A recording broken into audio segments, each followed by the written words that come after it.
Today on Crawl, Walk, Strum, I show you the easiest way to play a major scale on the guitar. Let's strum. You were starting to crawl and then you wanted to walk and then you wanted to rock, so you picked up your guitar and you started to strum. Crawl, walk, strum.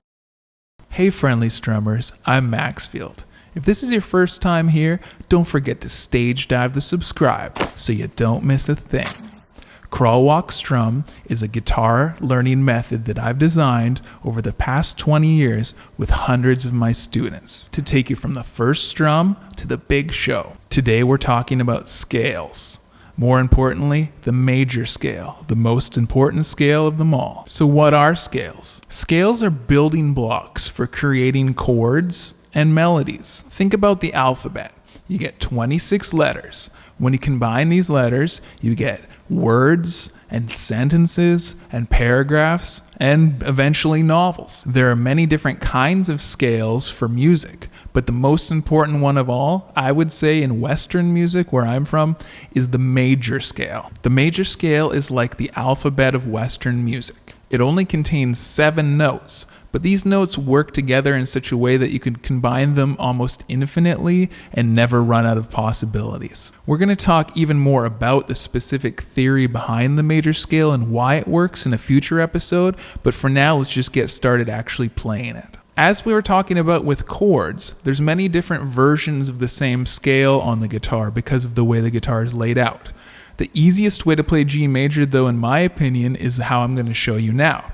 It uses strings 3, string 2, and string 1.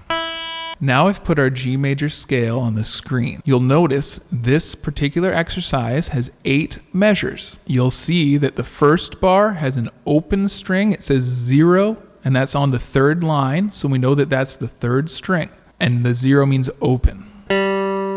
The next note is the same string, but fret number 2. So let's make sure right now, before we even start using whatever finger we want, that we use the right finger. It can be tricky to know which finger to use when, but here's a quick, easy way to know.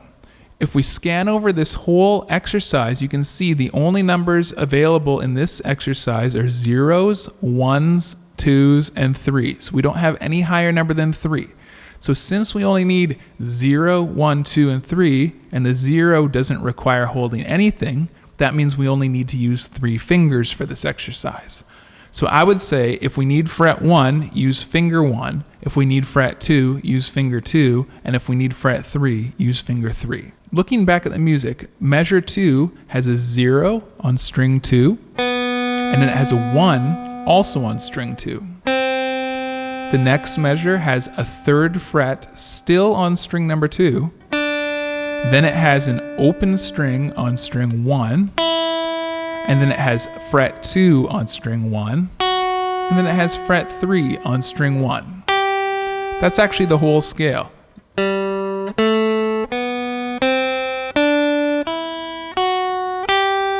Now let's go backwards. So we have our fret 3 on string 1. Fret 2, still on string 1. Open, still on string 1. Then we switch to string 2 with our finger 3. We stay on string 2 with finger 1. We go to the open note on string 2. Then we switch to string 3 with finger 2. And then we have an open string 3 to finish.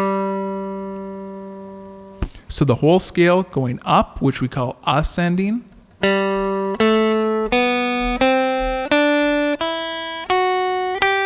and then the whole scale descending.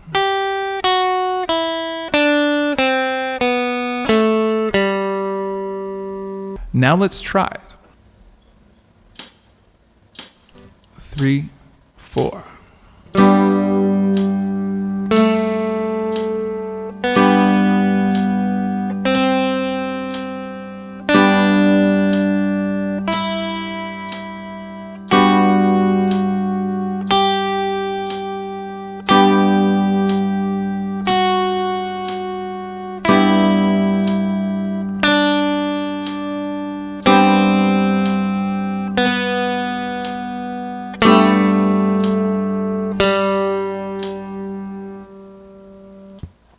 Let's try that again.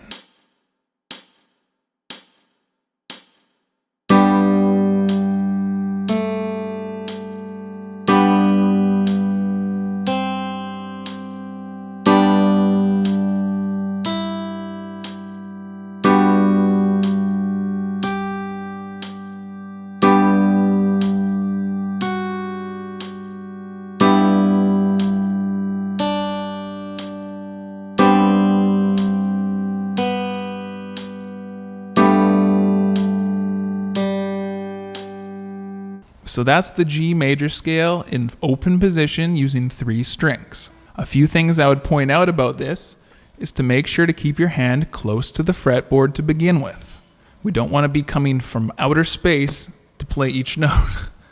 The next thing I would recommend is to try to think about what note's coming next and kind of prepare to get ready for it. So if I know that fret 2 is needed next, I have my finger 2 hovering over that note to begin with. So when I need the note, I have 0, and then my finger 2 just presses down ever so slightly.